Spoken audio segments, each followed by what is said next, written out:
In the future, Gattaca Corporation operates as an aerospace company.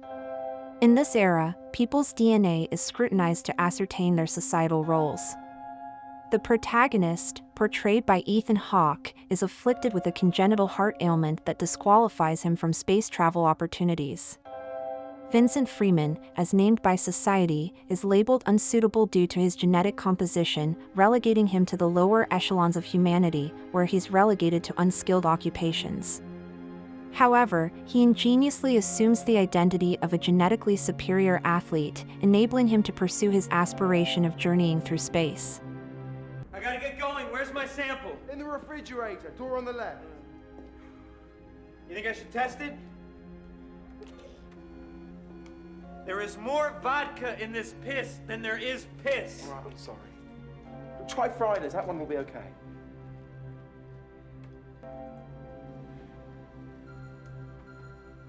If you want to stay in the loop and receive more exciting videos, make sure to subscribe, click the notification bell, and don't forget to like the video. In the not-too-distant future, genetic manipulation of humans has become commonplace, with DNA playing a pivotal role in shaping social hierarchies. In this context, Vincent, portrayed by Ethan Hawke, comes into existence through natural conception and birth, devoid of the assistance of advanced genetic technology. He bears the burdens of nearly eradicated physical afflictions like myopia and a congenital heart defect, coupled with a life expectancy of a mere 30.2 years. In this backdrop, Vincent is subjected to severe genetic bias and prejudice treatment. His lifelong ambition of becoming an astronaut can only be realized through an illegal act, assuming the identity of a genetically valid individual who possesses advantageous genetic traits. He takes on the persona of Jerome Eugene Morrow, played by Jude Law, a former star in the realm of swimming. Despite having a genetic profile that is unparalleled, Jerome managed to secure only a silver medal in a prominent competition.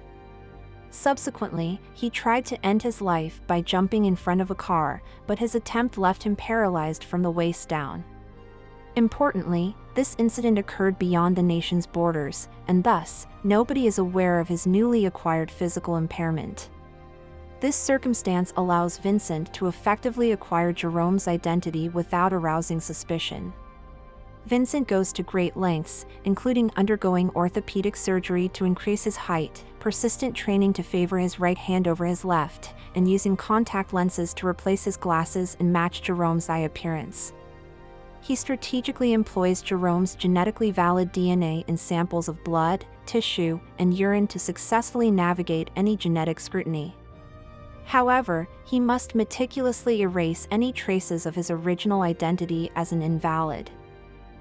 He has become a borrowed ladder, a symbolic reference to the twisted structure of an uncoiled DNA strand, or more critically put, a degenerate.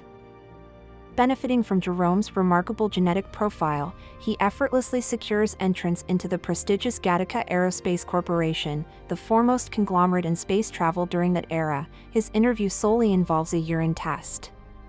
Demonstrating an equally remarkable determination, he swiftly ascends to become the corporation's star celestial navigator. However, a week prior to Vincent's planned departure for Saturn's moon Titan, tragedy strikes as the mission director is brutally murdered.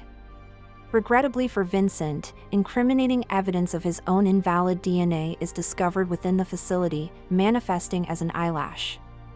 The unforeseen presence of this genetic material garners the attention of law enforcement. As the countdown to his mission's launch continues, Vincent must adroitly sidestep intensifying security measures while simultaneously nurturing a romantic bond with his co-worker Irene Cassini, portrayed by Uma Thurman. Following a series of near misses, the investigation eventually culminates with the apprehension of Director Joseph, portrayed by Gore Vidal, orchestrated by the chief detective overseeing the case, Alan Arkin. The director unveils his motive: he committed the murder to introduce a delay for the launch, given that the launch window only occurs once every 70 years. Yet, just as Vincent seems to have cleared his name, he crosses paths with one of the detectives, revealed as Vincent's estranged brother, Anton Loren Dean. Anton endeavors to persuade Vincent to accompany him for protection before his true identity is exposed. However, it soon becomes evident that Anton's actions are primarily rooted in his own insecurities, stemming from his preoccupation with how Vincent managed to outsmart him despite Anton's perceived genetic superiority. In a nostalgic nod to their childhood rivalry, Vincent and Anton resolve their competition by revisiting their past challenge, determining who could swim the farthest into the ocean. Echoing their earlier encounter, Vincent emerges triumphant once more, rescuing Anton from a near-drowning incident. This victory is attributed to Vincent's readiness to invest all his strength into succeeding without reserving any for the return swim. In contrast, Anton's concerns about conserving energy for the journey back inhibit him from pushing his own limits. How are you doing this, Vincent? How have you done any of this? We have to go back. Oh, it's too late for that. We're close to the other side. What other side? You want to drown us both? You want to know how I did it? This is how I did it, Anton. I never saved anything for the swim back.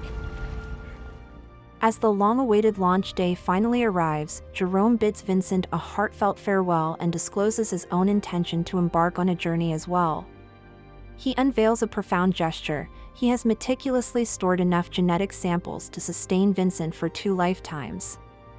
Overwhelmed and deeply appreciative, Vincent expresses his gratitude to Jerome for loaning him the identity that paved the way for his triumph at Gattaca. In response, Jerome counters that the true debt of gratitude lies with him, as Vincent had lent Jerome his dreams. Navigating through the intricate pathways of the Gattaca complex towards the launch site, Vincent encounters an unexpected DNA test checkpoint. Despite lacking any of Jerome's genetic material to conceal his true identity, Vincent reluctantly agrees to undergo the test. The outcome of the test unveils Vincent's invalid status, and the doctor, Lamar, portrayed by Xander Berkeley, candidly acknowledges that he had been aware of Vincent's true identity all along. Subsequently, Lamar manipulates the test result to permit Vincent to proceed with the mission. As the shuttle gracefully takes off, the film shifts focus to Jerome, who is depicted ending his own life within his home's incinerator. The solemn scene portrays Jerome adorned with his silver medal, which transforms into a shimmering gold hue within the flames. The narrative revolves around the poignant irony of Jerome, who possesses all the advantages of perfection, failing to achieve his goals, while Vincent, despite his imperfections, rises above his limitations through sheer determination and resilience. A milder manifestation of the disorder that affects Vincent also prevents Irene from participating in space travel. This contrast underscores how the eugenic policies within Gattaca's world detrimentally impact the humanity of both Vincent and Jerome, as well as the broader representation of invalid and valid individuals.